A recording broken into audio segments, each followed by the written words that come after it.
Good evening, dear traveler.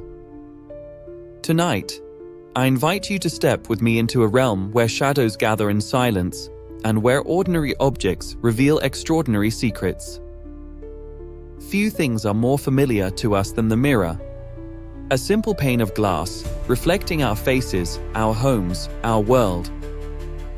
And yet, for centuries, mirrors have been feared as gateways, as prisons, and as tools of forbidden knowledge. Legends whisper that souls may linger within their depths, trapped for eternity. Scientists, too, have peered into their mysteries, only to uncover visions they could not explain. Across haunted mansions, ancient rituals, and forgotten prisons, mirrors stand as silent witnesses to tragedy and terror. So tonight, we shall gaze into the glass together. But beware, for when you look into a mirror, it is never certain what, or who, may be looking back at you. I'm Sebastian, your host, and this is From Beyond.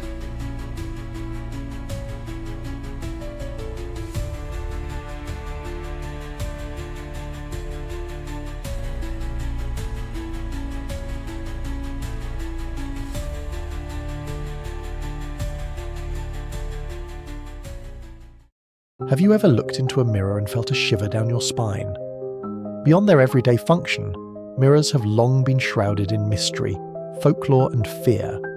From ancient superstitions to modern psychological experiments, these reflective surfaces seem to hold a peculiar power, hinting at worlds beyond our own. They are not merely objects that show us our physical selves, they are believed by many to be gateways, traps, or even conduits for the supernatural.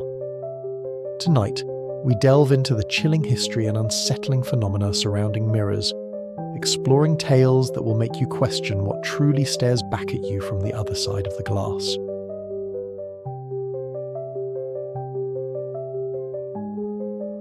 Our journey begins in the heart of Louisiana, amidst the Spanish moss and ancient oaks, at the infamous Myrtles Plantation. This antebellum estate, built in 1796, is widely considered one of America's most haunted homes, a place where history's shadows linger with an unsettling persistence. But among its many spectral residents and chilling tales, one object stands out with a particularly dark reputation, a tall, antique mirror located in the Grand Hall. This isn't just any mirror, it's a looking glass said to be a literal prison for the souls of the dead. The legend surrounding this mirror is deeply intertwined with the tragic history of the Woodruff family, who owned the plantation in the mid-19th century. According to the most prevalent and chilling account, the mistress of the house, Sarah Woodruff, and her two young children, Cornelia and James, met a horrific end within these very walls. They were allegedly poisoned by a slave named Chloe, who, in some versions of the story, was seeking revenge for being mistreated, or for fear of being punished. The sheer brutality and suddenness of their deaths left an indelible mark on the plantation, and crucially on the mirror. Ancient customs, particularly prevalent in the 19th century, dictated that mirrors in a home where someone had died should be covered immediately. This ritual was not merely a sign of mourning, it was believed to be a vital safeguard, preventing the newly departed soul from becoming trapped within the reflective surface. At Myrtles Plantation, this sacred ritual was tragically neglected. The mirror in the hall remained uncovered, and it is said that the souls of Sarah and her children, disoriented and unable to move on, were ensnared within its depths. Visitors to the Myrtles Plantation today, and even those who have lived there, report a myriad of unsettling phenomena connected to this mirror. Perhaps the most common and disturbing claim is the appearance of faces etched into its surface. These aren't just vague shapes. People describe seeing the distinct, sorrowful countenances of the Woodruff children, their innocent faces frozen in a timeless agony. Others claim to see the tormented visages of enslaved individuals who suffered and died on the plantation grounds, their spirits still bound to the place of their earthly torment. Beyond the faces, strange handprints and dark silhouettes are said to appear on the glass. What makes these manifestations particularly eerie is their persistence. No matter how many times the mirror is cleaned, polished, or even professionally restored, these ghostly marks reappear, defying all logical explanation. They are impervious to human effort, a constant chilling reminder of the trapped entities within. Some witnesses have even reported seeing figures standing behind them in the mirror's reflection, only to turn around and find no one there. The mirror acts as a window, or perhaps a barrier, between our world and theirs, a silent testament to the tragic events that unfolded at Myrtle's plantation. It serves as a stark warning. When death enters a home, the veil between worlds thins, and sometimes the reflections can stare back.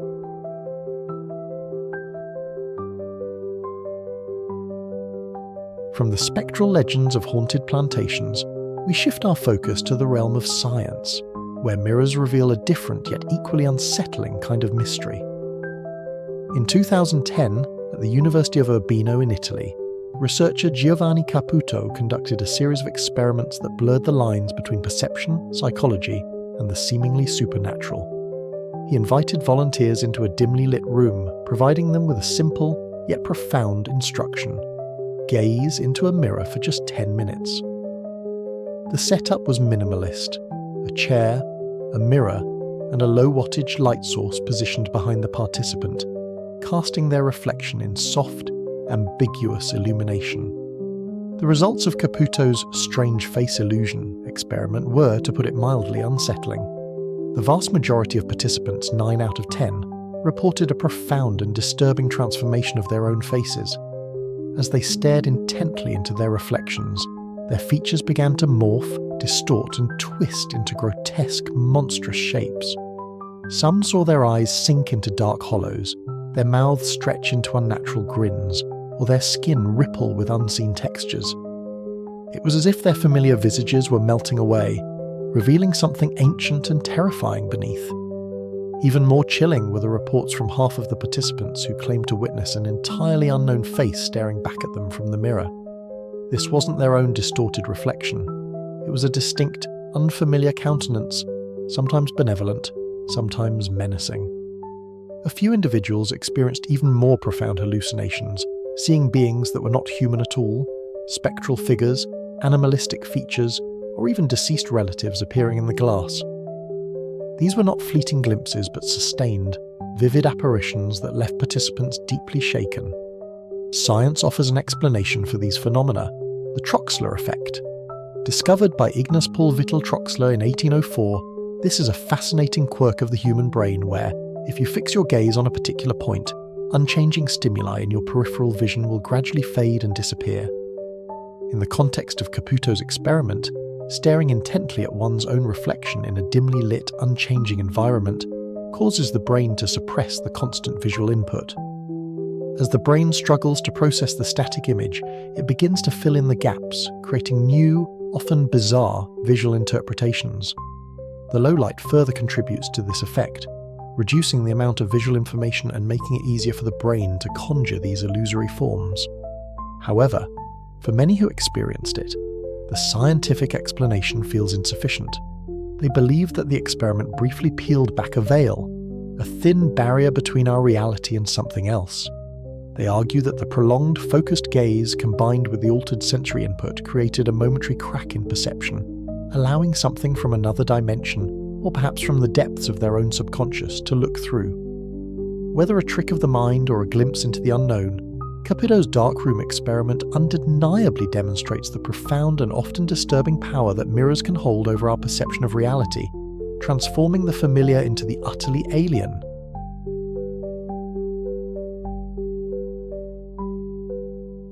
Stepping back in time to the enigmatic 16th century, we encounter a figure whose life was as shrouded in mystery as the objects he possessed: John Dee. A brilliant mathematician, astronomer, geographer, and occultist, Dee served as a trusted advisor to Queen Elizabeth I, navigating a world where science and magic were not yet distinct disciplines. Among his most famous and controversial tools was a polished black mirror, an object of immense power and intrigue that he believed allowed him to communicate with angels and glimpse the future. This isn't just any mirror. Dee's black mirror is a scrying device, a form of divination that involves gazing into a reflective surface to perceive visions or messages. What makes Dee's mirror particularly fascinating is its origin. Recent research has confirmed that this obsidian mirror, now housed in the British Museum, is not of European make. It is in fact an ancient Aztec cult object, likely brought to Europe by Spanish conquistadors in the early 16th century. For the Aztecs, such mirrors, often made from highly polished volcanic glass, were sacred artifacts used by priests and shamans for ritualistic purposes, including prophecy and communication with deities. The idea that Dee, a prominent figure in Elizabethan England, was using an object steeped in Mesoamerican spiritual traditions adds another layer of mystique to its already compelling story. Dee, along with his controversial associate Edward Kelly, spent years conducting elaborate scrying sessions, with Kelly acting as the scryer who would gaze into the mirror and relay the messages he received from what they believed were angelic beings. These communications, meticulously recorded in Dee's journals, formed the basis of what he called Enochian magic, a complex system of angelic language and rituals. To Dee, the mirror was a direct conduit to divine knowledge, a tool for unlocking the secrets of the universe and guiding the destiny of England. The mirror has survived the centuries, a silent witness to Dee's esoteric pursuits. Today, it rests in the British Museum, a relic of a bygone era when the boundaries between science and the occult were fluid. Yet, even in its current sterile environment, the mirror continues to exert a strange influence. Those who approach it, particularly those sensitive to such energies, have reported unsettling sensations, dizziness, a profound sense of unease, and even the faint, almost imperceptible sound of whispers echoing from its polished surface.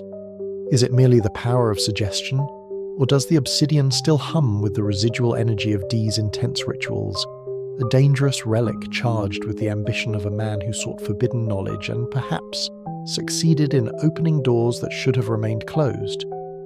To skeptics, it is no more than a piece of volcanic glass, its mystique a product of historical embellishment and human credulity.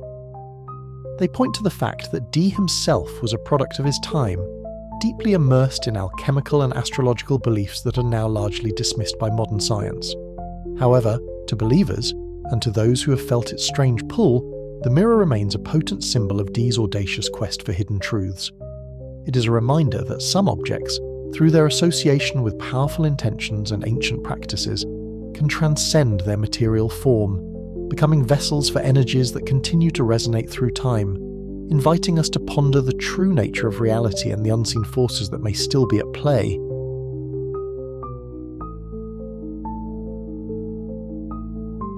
From the mystical chambers of an Elizabethan occultist, we now journey to one of the most infamous prisons in the world, Alcatraz.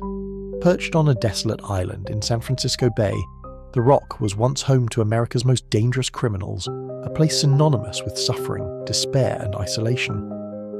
While the tales of its hardened inmates and daring escape attempts are well known, fewer are aware of the unsettling stories involving mirrors within its cold concrete walls, mirrors that, according to some, reflected more than just the grim reality of prison life.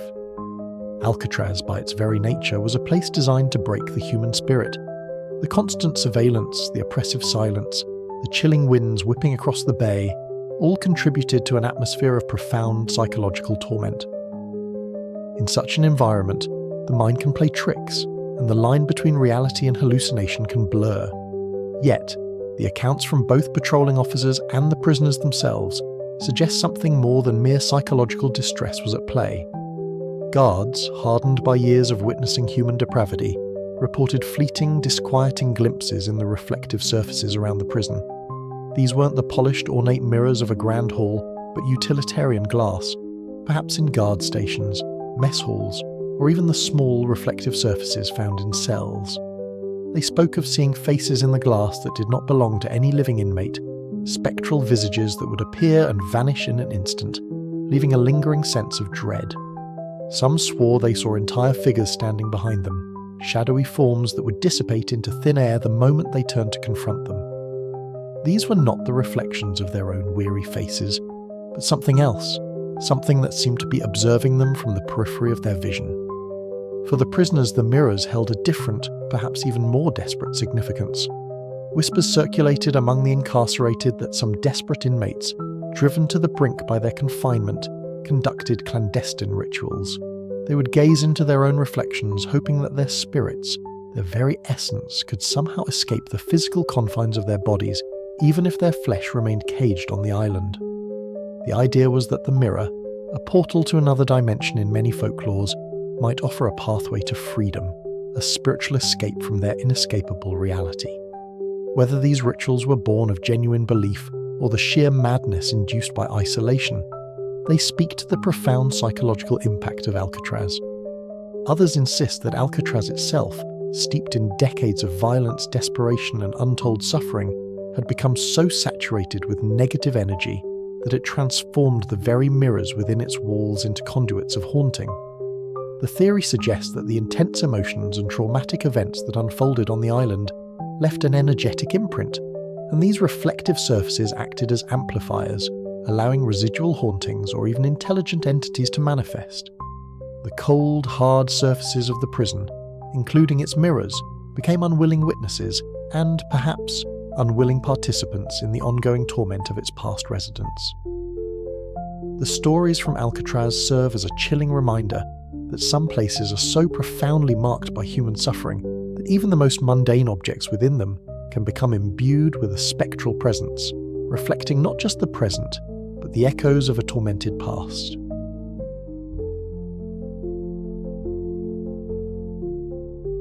Our final exploration into the eerie world of mirrors brings us to a tradition as old as death itself, the practice of covering mirrors when someone dies in a home. This custom, prevalent across various cultures in Europe and North America, is not merely a quaint superstition, but a deeply ingrained belief rooted in ancient fears and understandings of the soul's journey after death. To leave mirrors bare, it is believed, invites disaster, trapping the departed spirit or allowing malevolent entities to cross into our realm. The origins of this tradition are varied but often converge on a central idea: the mirror as a portal. In many ancient belief systems, the reflection was seen as a part of the soul, or even the soul itself. Therefore, when a person died, their soul might become trapped in the mirror, unable to find its way to the afterlife. Covering the mirrors was a way to ensure the soul's peaceful passage, preventing it from being ensnared in the reflective surface and condemned to wander endlessly between worlds. It was also believed to protect the living from seeing the deceased spirit in the mirror, which was considered a bad omen or a sign of an impending second death. Families who, either through ignorance, grief, or defiance, neglected this ritual, have reported terrifying and inexplicable events. One of the most frequently cited occurrences is the chilling sight of the departed's face gazing back from the mirror, a spectral visage appearing in the glass long after the body has been laid to rest. These aren't just fleeting glimpses. Some accounts describe prolonged, unsettling encounters with the reflection of their loved one, their eyes filled with sorrow or a desperate plea. Beyond spectral reflections, mirrors in homes where the tradition was ignored have been known to crack of their own accord, often with no discernible physical cause, shortly after the burial. This phenomenon is interpreted as a violent struggle of the trapped spirit trying to break free, or perhaps a manifestation of the immense energy released during the transition from life to death. Even more unsettling are reports of objects reflected in the mirror that do not exist in the room, shadowy figures lurking in the background, strange lights, or distorted environments that hint at a reality beyond our perception. While science readily dismisses these tales as products of grief, exhaustion, or psychological suggestion, the persistence of this ritual across diverse cultures and centuries speaks volumes. It suggests a deep, intuitive understanding within humanity that mirrors are more than just reflections of our physical world. They are perhaps thin places, liminal spaces, where the veil between the living and the dead becomes permeable. The act of covering a mirror in the presence of death is a profound acknowledgement of this unseen dimension, a desperate attempt to safeguard the living and guide the departed. It is a testament to the enduring power of these reflective surfaces, which, in their silent depths, may indeed be traps for the soul, or at the very least unsettling windows into the mysteries that lie beyond.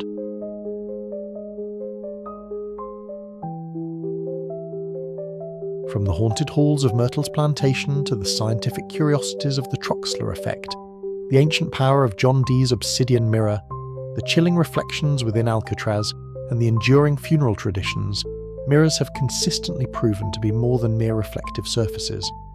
They are objects imbued with a profound, often unsettling significance across cultures and throughout history. Whether through folklore, psychological phenomena, or paranormal encounters, the tales surrounding mirrors challenge our understanding of reality and perception.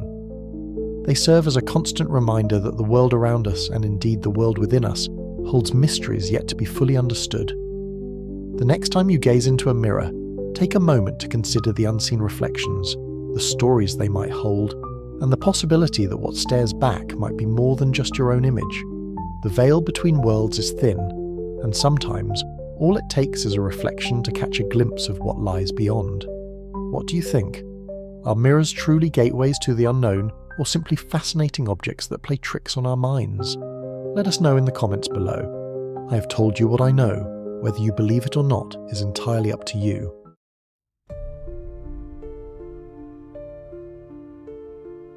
And so, dear traveller, we part ways once more. Tonight, we have gazed into mirrors that hold more than mere reflections, portals of memory, of sorrow, perhaps even of the beyond itself. Whether they are haunted relics, tools of ancient magicians, or simply tricks of the mind, mirrors remain silent companions to our lives, always watching, always waiting. The next time you stand before your own reflection, linger just a moment longer. Look into the glass and ask yourself, is it truly only your face that returns the gaze? Until we meet again, here in the shadows of From Beyond, I remain faithfully yours,